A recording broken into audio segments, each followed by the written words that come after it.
Dialogue has been suggested by Donald Trump for the fourth time, and he claims he has something specific to tell Nicolás Maduro, which he won't tell us yet, suggesting the possibility of a full-fledged bilateral summit or dialogue, as he has already done with North Korea, Russia, Mandani, and other world leaders who are usually vetted by mainstream media.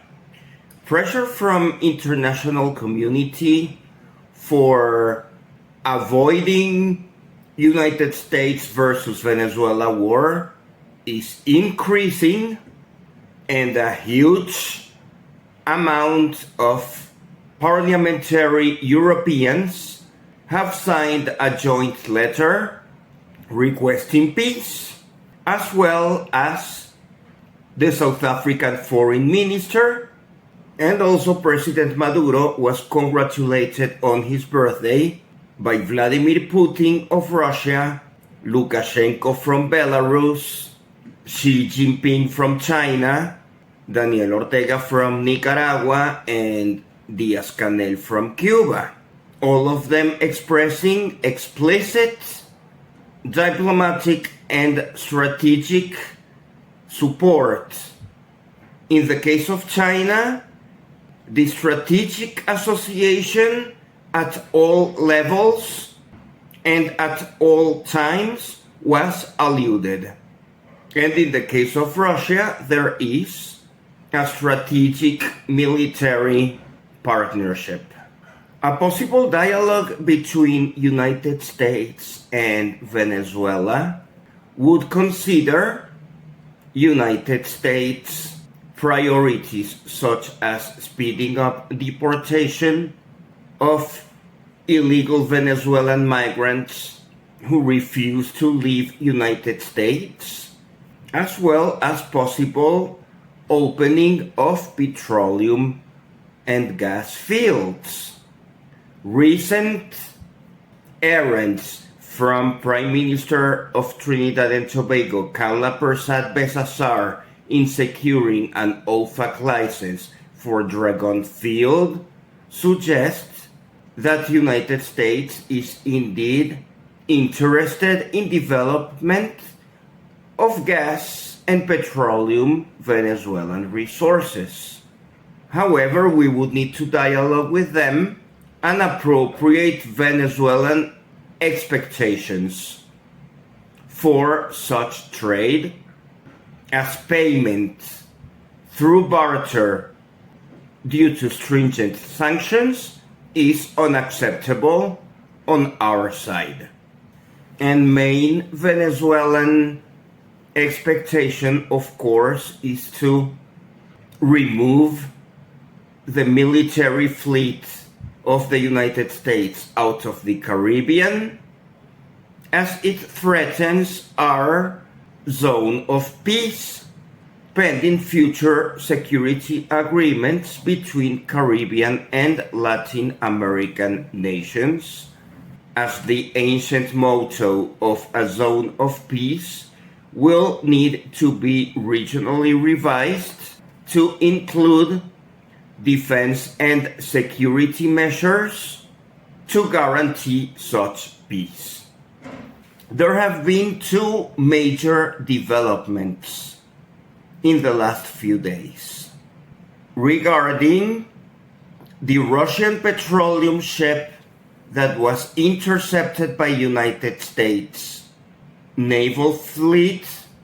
It was a Russian petroleum naphtha diluents that were bound to Venezuela, which had to change course into Cuba. This first Russian boat had a Cameroon flag, while a second such naphtha diluent containing vessel is coming with a Russian flag. we'll see if this second vessel will also be intercepted by United States, which is desperately trying to block Venezuelan petroleum industry in support of OFAC sanctions, as economic warfare remains main strategy of United States as usual. This incident between petroleum vessel from Russia with Cameroon flag and United States warships was significant, and any escalation of this incident could have caused a hot conflict. It remains to be seen how the NAFTA stranded in Cuba will make its way into Venezuela. Another recent issue is the designation of Flight Information Region FIR Maiquetía has received a strong caution from the Federal Aviation Administration FAA to all commercial airlines at any altitude due to military activities throughout Venezuelan airspace, causing cancellation of flights of TAP Air Portugal, Iberia, Gol from Brazil, Avianca, and other airlines. Venezuelan airspace seems that will only be flown by Venezuelan domestic, commercial flights, and military flights. All of this is completely understandable, and citizens who have been asking for war and regime change should be rejoicing of not being able to engage in tourism for shopping abroad. They want a regime change, but they do not wish to be inconvenienced by having airspace closed or restricted. You can't have it both ways. The kind of people who usually engage in flying commercial tend to be the most aggressive supporters of regime change and war against Venezuela, and now they are experiencing firsthand how their wishes become true. So deal with it. This flight warning above airspace served by FIR Maiquetía will be in effect until February 19th, 2026, which means that this Venezuela war is expected to endure an additional 3 months.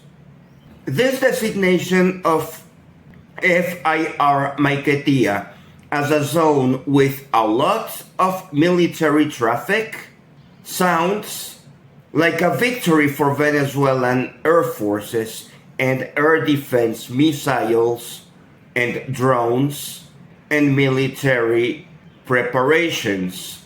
In particular, the La Guaira-Caracas axis of defense, which has been extensively described in all military-oriented publications, is working wonderfully with well-trained soldiers and militias with the help of high-level Russian technology experts.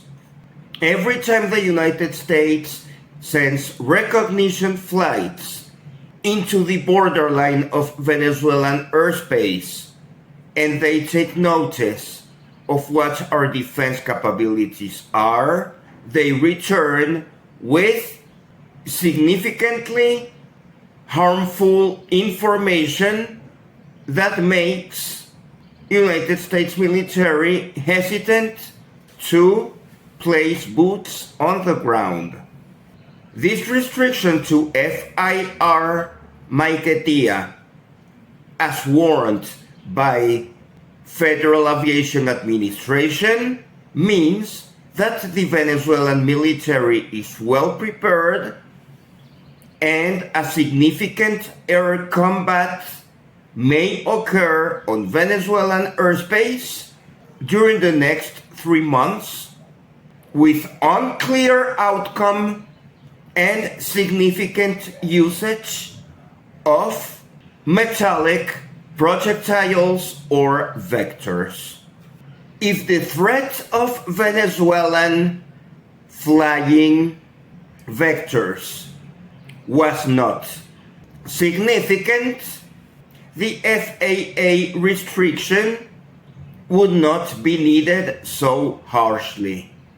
They are conceding they are dealing with a formidable enemy.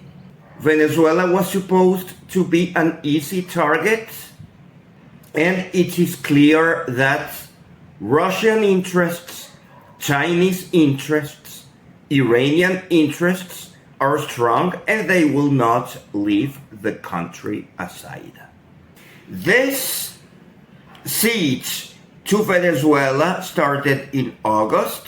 We are already in November, and we should expect hostilities until February, according to FAA. Thus, we are in the middle of the conflict. So far, we have resisted perfectly, and during the next 3 months, we must concentrate on dialoguing Donald Trump successfully until the American side gets bored of these inconclusive war preparations. Secretary of State Marco Rubio is having a hard time. He just expressed that the peace plan for Ukraine is not an American plan but a Russian plan, when Donald Trump has already asked Volodymyr Zelensky to accept it. Marco Rubio is doing everything that is in his power to block Trump's attempts for peace. Neocon warmongering attitudes of Marco Rubio are being dismissed by Donald Trump in Ukraine, and we should expect that dialogue attempts between Donald Trump and President Maduro will also be derailed or obstructed by Marco Rubio. And we should not expect Marco Rubio to be fired from his post easily, as Donald Trump likes the drama of awkwardness and contradictions towards his opposites. The Mandani meeting is a textbook case. Mandani was supposed to be a horrible communist, and he was lavishly praised by Donald Trump when they met face to face. And an identical outcome is expected once Donald Trump meets Nicolás Maduro, to the dismay of Marco Rubio and the industrial military complex. It is highly predictable that during the 3 months left until the FAA removes the FIR Maiquetía restrictions, Oreshnik missiles will arrive into Venezuela to target United States military objectives in Puerto Rico, Virgin Islands, Guantanamo, or Florida. It is significant, however, that FIR restrictions have already been in place for some time in San Juan, Puerto Rico. There are no restrictions at FIR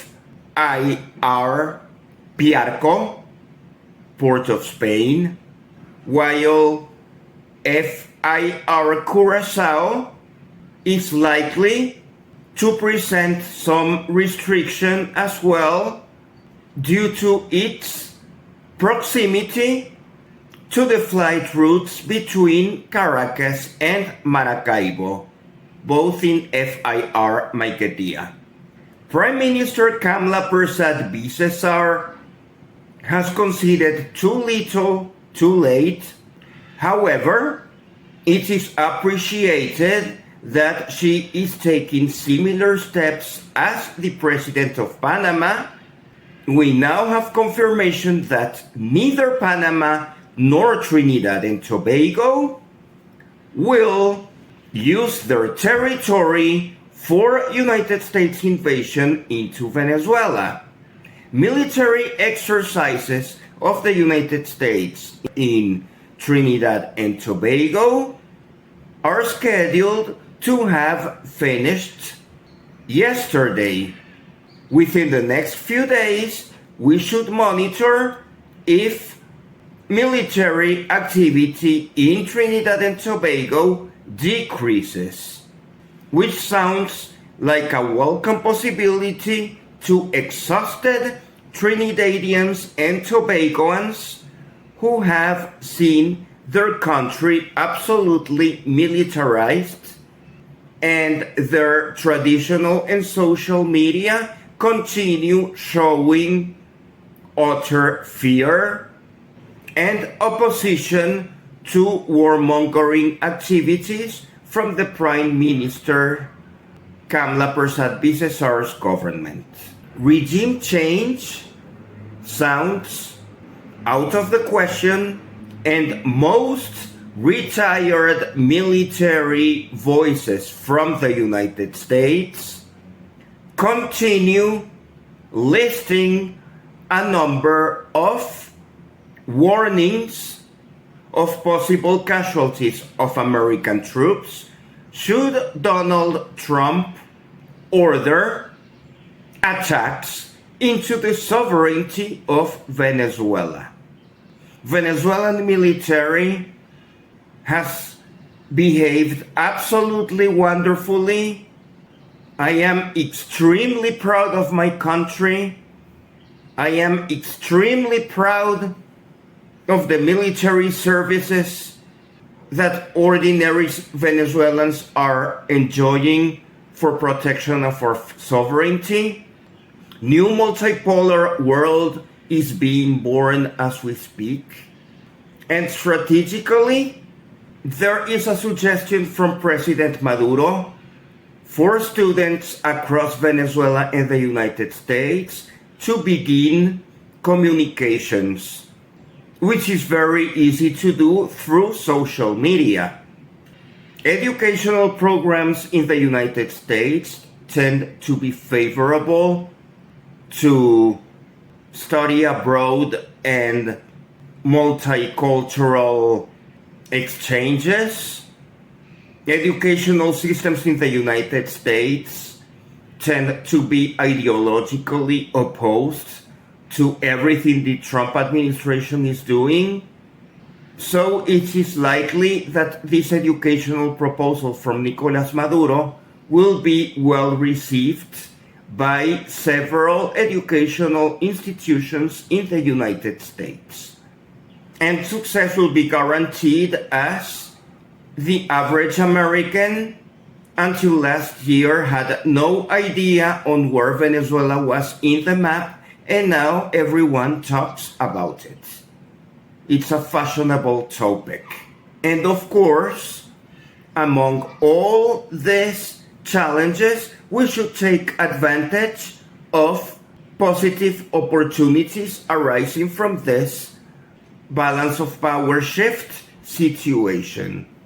It remains clear, however, that for a few years already, Venezuela has shifted into Russian, Chinese, Iranian, Indian, Vietnamese, petroleum investment, and markets. And dialogue with the United States will fail if the United States requires Venezuela to give up a relationship with any of our current allies. Fake news that were suggesting that President Maduro would leave power tended also to suggest that Venezuela would return to priority relations with the United States, leaving our fabulous associations with China and Russia behind, and that does not seem the case. Our alliance with Cuba, Nicaragua, Belarus, Russia, and China, as expressed by yesterday's birthday letters, is non-negotiable because you don't negotiate your friends and allies unless you become a traitor. Perhaps United States, as it declines from lone superpower status to a strong power among regional spheres of influence, will realize that alliances are actually useful once they realize that Europeans, Canadians, and Australians slowly drift apart.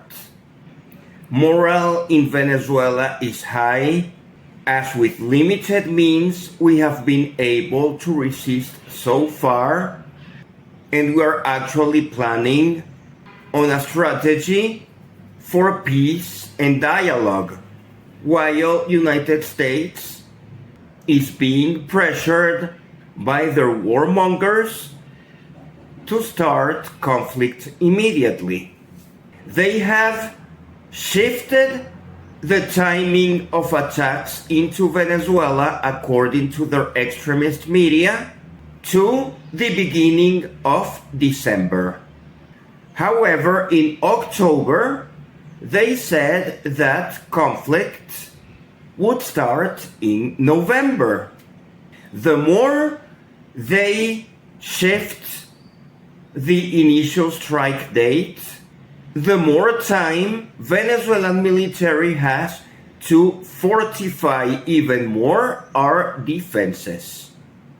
And we must also be aware of domestic developments in United States politics, such as the resignation of Marjorie Taylor Greene out of Congress, which would leave one Republican seat vacant starting January 5th, 2026, entailing a special election likely to be gained by a Democratic candidate, and if additional resignations occur as a result of Epstein files, majority of the lower chamber of representatives could actually shift to Democrat control, facilitating talks for peace or at least restraint.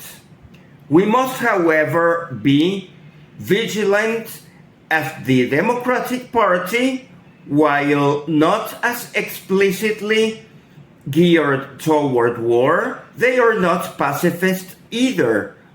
A lot of the industrial military complex also donates to the Democratic Party, and we remember former Secretary of State Hillary Clinton, who enjoyed wars all over the planet during Obama administration. And of course, Joe Biden was a fan of the war in Ukraine, which means that Venezuela, in any scenario, will be best served in continuing a fabulous development of military deterrence against the United States and continue establishing alliances and markets elsewhere. This planet is too big and too beautiful to waste our time begging mercy from unfriendly United States.